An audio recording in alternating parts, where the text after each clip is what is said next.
It's the most wonderful time of the year. But I'm not talking about Christmas, guys. I'm talking about end of year lists. Now, I was planning on wearing this Christmas sweater for the whole video. It's the only one I have, and I got it years ago, hence why the fit is a bit awkward, and also these jingling bells. But it's a bit distracting, so yeah, we're not gonna keep that for the whole video.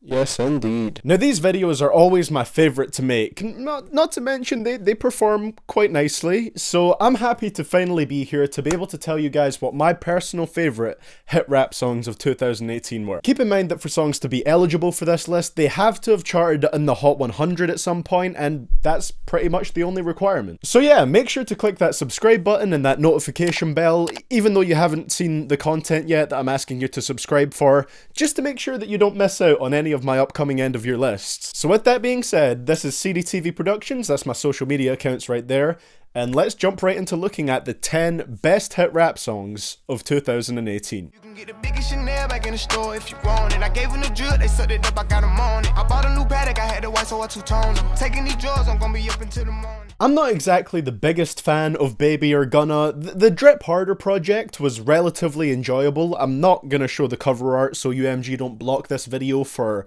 showing cover art. But they do kind of strike me as two guys that just stumbled across a Slime Season album one day and said, yes, that could be me. But it is hard to deny that they made a really fun track with this one. The flows are so slick from both of them, they just easily breeze over the smooth guitar and skittering drums on the instrumental, and they work really well with this more lively sound. I can give these guys props where it's due. There's not many tracks I love Gunna on, so I really appreciate it when I like what he does. And Baby is alright, but a little repetitive most times. But either way, they both do a really nice job on this. Tell me what you really know about me right now. Anything I want, I get it somehow. Fuck that trap shit, it's that rap shit. Give me that hand like John the Baptist, ready to rip it a hoof in the cat. It went like this. Logic announced Bobby Tarantino 2. I looked at the track list for Bobby Tarantino 2. I see a track featuring Logic's alter ego Young Sinatra. I proceed to get very, very excited. And did this track deliver? Abso-fucking-lutely, making for one of the strongest tracks on the project it came from. It's a track that perfectly fuses the trap sound found on the Bobby Tarantino projects with that boom bap sound that's found on the Young Sinatra projects, and massive props have to be given to Logic and the producers Six and T-Watt for that. The way the drums kind of alter so quickly from that boom bap style during the verses to the more trap sound during the hook, it happens so abruptly, but they make it sound so natural, and Logic rides over the percussion in both segments effortlessly. Mixing the nostalgia of the Young Sinatra sound with the hype of a Bobby Tarantino track is a cool concept, and it's executed perfectly here. That nigga want me dead, I can't let the nigga breathe. When we gon' send a shot like the real kind. These niggas acting like they tough when they real kind. Thumbing through 100 racks just to kill time. This was the song that put me on to SOB's music, and I am very thankful that it did that. To this day, I'd still probably say that this is their best track, allowing each of the four members to showcase what they can offer within the group, as well as allowing them to just display their chemistry as a group. Slimmy B has the most intriguing voice, Lil G pulls off some nice melody rapping, Young T.O. does the same, just a bit smoother as he's undeniably the best singer in the group, and then we have Da Boy, who is my personal favourite on here. His bold aggressive delivery has a contagious energy to it, and he easily has the most entertaining line on the whole track. I would say this has a slightly different vibe to the rest of their music, so if you check out the rest of their solo music after this, don't expect it to all sound like this track, because it doesn't necessarily, but I think this type of sound is very fitting for them. Hearing Kendrick team up with these guys to make a West Coast banger was amazing. They made something special with this one. Are you on 10 yet? Hold up. Do you have him yet? Jury on Windex. And straight away we have yet another track from the Black Panther soundtrack. Honestly, that soundtrack just blew me away, and I think this was the best track from it. Everyone provides exactly what they need to. Saudi comes in with a bit of a low-key auto-tune verse, ScHoolboy Q comes in with his wild cadences and very distinctive voice, and then eventually we get a beat switch as the 2 Chainz verse comes on. And he wastes no time giving us a great verse, impressing with his flow from the first bars. Seriously, 2 Chainz Chainz has had an amazing track record for guest verses in 2018, a fact that I hope doesn't go underappreciated. And of course, Kendrick has a great contribution with the hook, which is sure to get you amped up. That Black Panther soundtrack was something else, and we got some extraordinary material from it, with this song probably being the best piece of it. I wanted fame, but I don't know no more. Tried love, but I can't no more. Before I heard this track, when I saw 21 Savage, Travis Scott and Kodak Black listed on features on a Metro Boomin produced track, I figured that we'd get something that would be a dark, gritty banger, something in a without warning style, and even though to an extent we do get that, I didn't expect it to be something that covers the pitfalls of addiction and how it can make you feel like a failure. Like, this has a way more depressing mood than I pictured it would, and it makes for something pretty special. I was pleasantly surprised by how much I liked Kodak on here. Something about his slurred rap singing sounds a little more pained than usual, very fitting for the subject matter, and he's got some bleak lyrics. The high point is easily 21 Savage though, who comes through with one of his career highlights in terms of verses. Him talking about wanting to quit drugs but being unable to and feeling weak because of that, it makes for pretty heavy stuff. Then the song closes out with all three features providing their own version of the hook over the intoxicating production from Metro, bringing it to a really satisfying end. This was dark, gloomy, and realistic, definitely the highlight from Metro's album for me.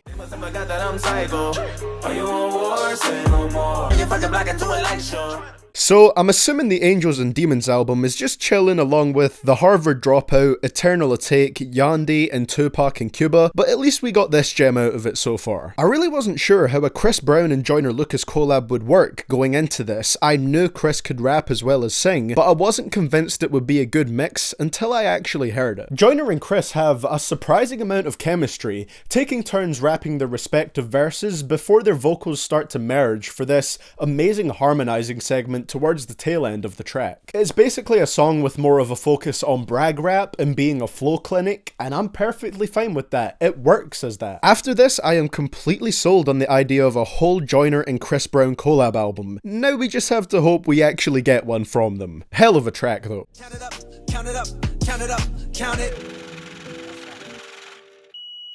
I know that it's difficult, I'm stacking this paper, it's sort of habitual.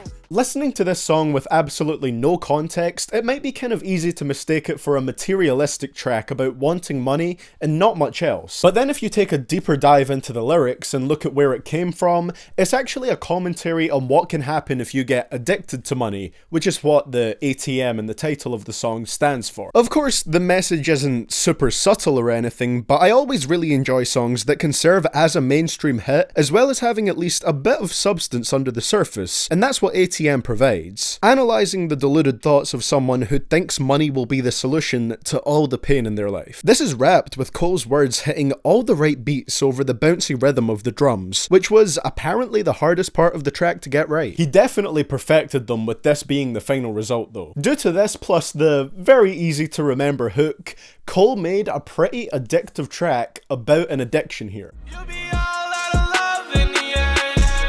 Bicentennial man, put the city on slam. She get trippy off Zans, lost 21 grams, and she did it on cam. First off, I may have a deep, searing, intense, burning, passionate hate for Mo Bamba, but I'll never deny that Sheck West adlibs can make literally anything more hype. So yeah, suitable choice for the hook on this one. The thing I love the most about this one though is the days before rodeo style rapping Travis comes through with on the first and second verses in particular. Maybe I'm not remembering correctly, but I think it's been a long time since we've heard him really spit a verse like that. His lyrics mainly focus on a reckless party lifestyle before a beat switch occurs and brings out a more introspective verse from Travis. And while they're both good sections, I do have to say I prefer the first part of the track. And while Juice WRLD comparatively has a very small contribution to the track, it does help add this depressing undertone to it, kind of representing the aftermath of a night out partying. This song is incredibly solid, and the chorus almost makes me forgive Big Shecky Boy for Mo Bamba.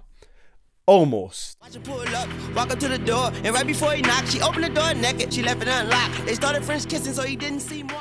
If there's one thing that you can say for Kendrick and Wayne, it's that they know how to tell a story and keep every second of it captivating, with their breathtaking flows and frantic varying vocals. On Wayne's verses, he spins a narrative of him setting up people to be robbed with the help of a woman named Liz, who seduces the targeted men so that they're sitting ducks when Wayne comes to rob them. The whole time while he's telling this story, despite its intensity, it's hard to not have a smile on your face the whole time, just due to Wayne's great comedic timing and sense of humour within his lyrics. And of course this all ties into the theme of the track, with Mona Lisa in these verses representing the woman that sets up these people for Wayne, being deceptive, just like Mona Lisa's smile. Then Kendrick comes in with some dizzying flows and spins a story where he switches perspectives halfway through, telling the tale of a woman who cheats on a man with rappers such as Kendrick and Wayne. This eventually leads down the path of the man feeling so heartbroken and devastated that he takes his own life, and Kendrick's voice conveys this distress exceptionally well. This story Kendrick tells also ties into the Mona Lisa theme, with deception playing a large role in it again. I honestly love everything about this song, the story, the flows, all the layers to it, the intensity of the vocals. It's just such a fun listen, and easily one of the songs with the highest replay value in 2018. Thank God the Carter 5 finally dropped, and we got to be blessed with this masterpiece. And I don't wanna see mad, but in fact, what I owe me at the same cat that would take that feedback and aim back. I need that, but I think it's inevitable. They know a button to press it, will ever the pull to give me the snap though. As someone who has an entire series based around counting the fastest verses from rappers, a series in which I've covered Eminem 3 times and Joyner Lucas twice,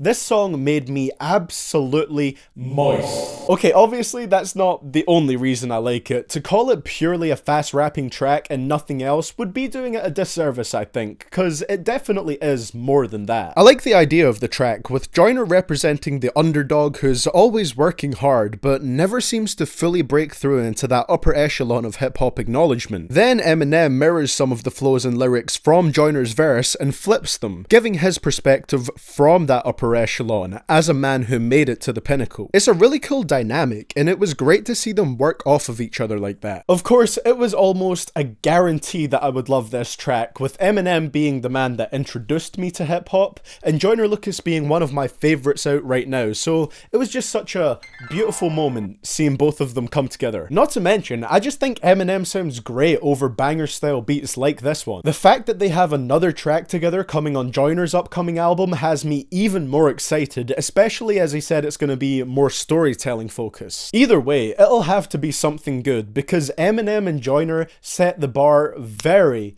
very high for their collabs with this one. And that, ladies and gentlemen, oh no, I hit my microphone away, come back. And that, ladies and gentlemen, is why Lucky You by Eminem featuring Joyner Lucas is my personal favourite hit rap song of 2018. Thank you so much for watching, guys. I hope you really enjoyed this one. I am stoked.